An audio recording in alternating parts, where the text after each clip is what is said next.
Pensaba, siguiendo la metáfora de la tormenta, la eterna tormenta, diría yo, a la que alude el macrismo cada vez que puede, para no afrontar los costos de lo que es en realidad una crisis profunda, que ya de ninguna manera puede asociarse a la gestión anterior, a los cuadernos, a la pesada herencia, a cuestiones externas. Pensaba que lo que tenemos en realidad es una gran tormenta de arena. Estas tormentas que en el desierto reducen a nula prácticamente la visibilidad. Algo de eso nos está pasando. Entorpecen los movimientos, entorpecen los traslados.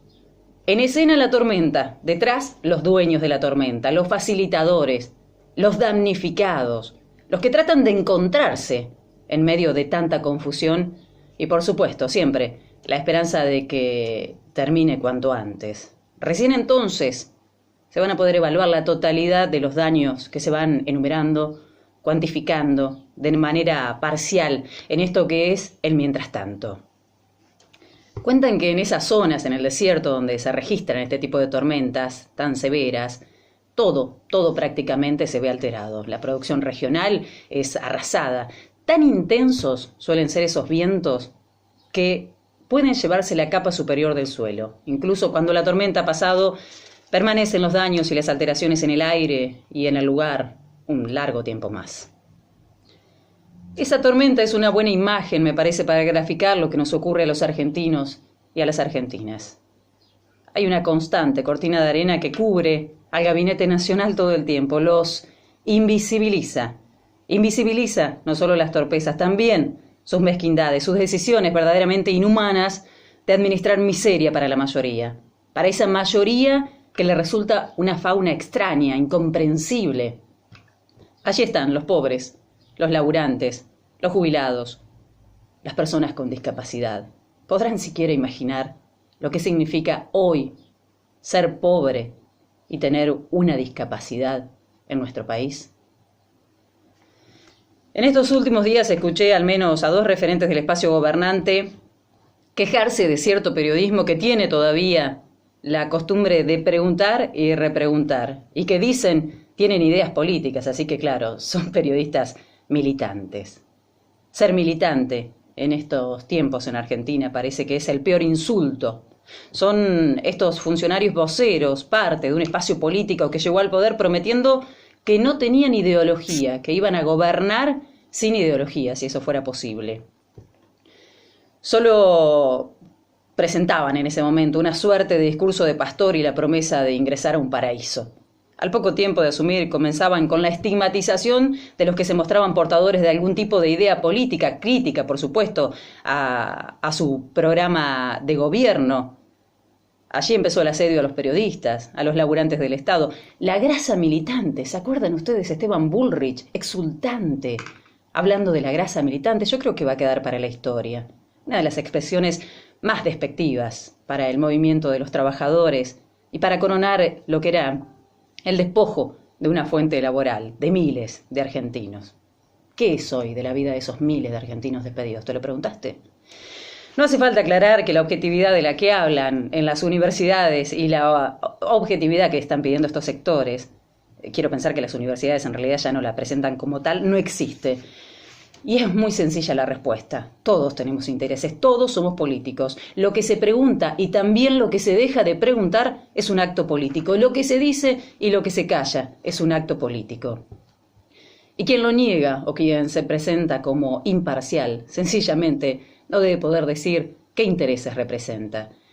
Claro, no es muy ético admitir ante un micrófono que se defienden los intereses del propio bolsillo que está beneficiándose con una pauta oficial o con negocios, o que se representan los intereses de una empresa que avanza y que se concentra llevándose puestos derechos de otros.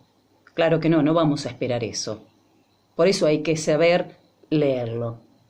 Por eso es imprescindible aprender a ver a través de la tormenta, a adivinar las siluetas, a adivinar los movimientos, entender quiénes la están pasando bien del otro lado de esta cortina de arena.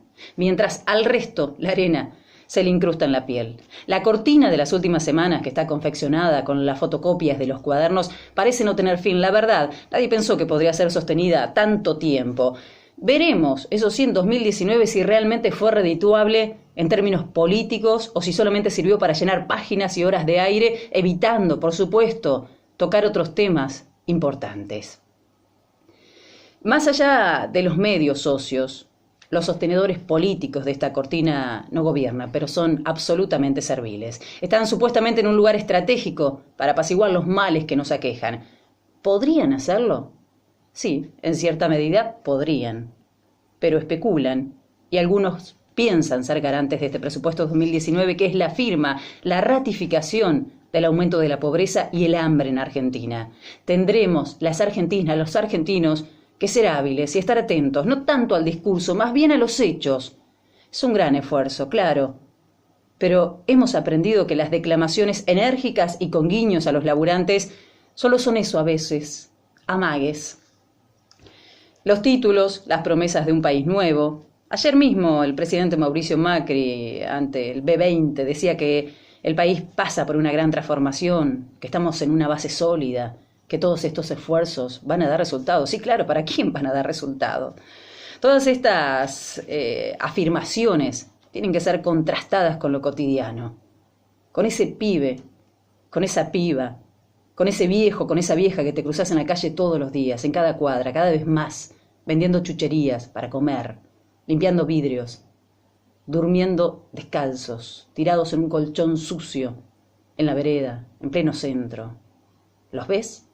Están invisibilizados ellos por la rutina de los que todavía tienen rutina, que son cada vez menos, de los que todavía están insertos en este sistema. Invisibilizarlos es también un acto político. Estas promesas cotidianas hay que contrastarlas, ¿sabes qué? Con la billetera. Después de pagar una tarifa del gas o después de intentar llenar un changuito en el supermercado. Hay que contrastarla con la realidad de las universidades hoy, que dicen no llegar a fin de año. ¿Qué tan enceguecidos podemos estar por esta tormenta? ¿Qué tanto puede nublar nuestros sentidos? Hay algunas coordenadas que son claras y que son incontrastables para estimar cuál es hoy nuestra posición. Superando cualquier expectativa, el Gobierno Nacional autorizó a las empresas de gas a cobrar un importe extra en sus facturas para compensar el impacto de la devaluación en sus balances. Estos son los ganadores de esta crisis. 24 cuotas desde el 1 de enero. Recordemos que el gas acaba de subir otro 35%, que se achicó el universo de la tarifa social y que en algunos sectores, con urbano, capital, el aumento del gas de esta semana va a alcanzar el 50%. Hablábamos de la ruta del dinero de los trabajadores. Bueno, aquí está. El salario de los laburantes se empobrece, obviamente, cada vez más. No se mueve al ritmo del dólar. A nosotros nadie nos reconoce. Compensan a las empresas, descompensan a los laburantes. El retiro de los subsidios al transporte recae directamente en los bolsillos de los trabajadores. Boletos que tenían un valor de 18, 19 pesos, lo están evaluando en cada una de las provincias, van a pasar a costar 40 pesos. ¿Quién puede sostener ese ritmo diario de gasto? ¿Qué estudiante puede sostenerlo? ¿Qué laburante va a poder sostenerlo si primero tiene que comer? Otro indicador. En 2019 un 6,8 del presupuesto total es destinado a educación, cultura y ciencia. 6,8, mientras que un 17 se destina al pago de servicios de deuda. Claro, es una decisión política. El gobierno argentino invierte más en el pago de deuda, en intereses, que en educación. Y escucha esto. Los jubilados, lo sabemos, fueron uno de los primeros damnificados de las políticas macristas. Pero esto puede empeorar todavía más. Les habíamos contado que el presupuesto prevé la poda en este plus que tienen los jubilados en zonas desfavorables. Antes era de un 40%, pasará a ser de un 20% y en algunos casos, cuando superan las 3 jubilaciones mínimas, monto aproximado de 17.000 pesos, tampoco es una locura, no van a tener ningún tipo de plus. Pero esto no es todo. Está comprendido en este presupuesto que la PUAN, esta pensión universal a la vejez, al adulto mayor, tiene un nombre la verdad poco atractivo, pero tan poco atractivo les diría como insuficientes son sus montos, porque no es significativo, bueno, no será tan universal. Quienes accedan a ella no van a poder seguir trabajando, van a tener que elegir o seguir trabajando o cobrar esta pensión que es insuficiente. Y además se suma un filtro socioeconómico, es decir, El gobierno está decidido a achicar el universo de beneficiarios de la PUAN, un filtro socioeconómico que es un gran paso burocrático y que además te va a pedir certificar la pobreza prácticamente para acceder a lo que es hoy, la verdad, la resaca de lo que alguna vez había sido una política de restitución de derechos reconocida a nivel nacional, como fueron las moratorias para que se jubilen aquellos trabajadores que no tenían aportes realizados o no tenían la totalidad de los aportes. La moratoria se la conocía de las amas de casa, así se las conoció porque la mayoría de las que se jubilaron eran amas de casa. Podría seguir enumerando, tengo varios puntos más, en realidad podría seguir horas enumerando cuáles son los puntos que perjudican a los trabajadores y que se van a agravar el año que viene. La única manera de vulnerar esta cortina de arena es estando necesariamente, totalmente despiertos, despiertas, atentos, teniendo los ojos abiertos, a pesar de lo dificultosa que puede ser esta tarea. Sabemos los argentinos de sufrir azotes de políticas neoliberales, de políticas concentradoras de poder, pero por algún motivo, y esto tendremos que evaluarlo, seguimos sin poder advertir, sin poder anticiparnos a estos ciclos, a estos fenómenos, hasta que no estamos necesariamente y profundamente inmersos en ellos.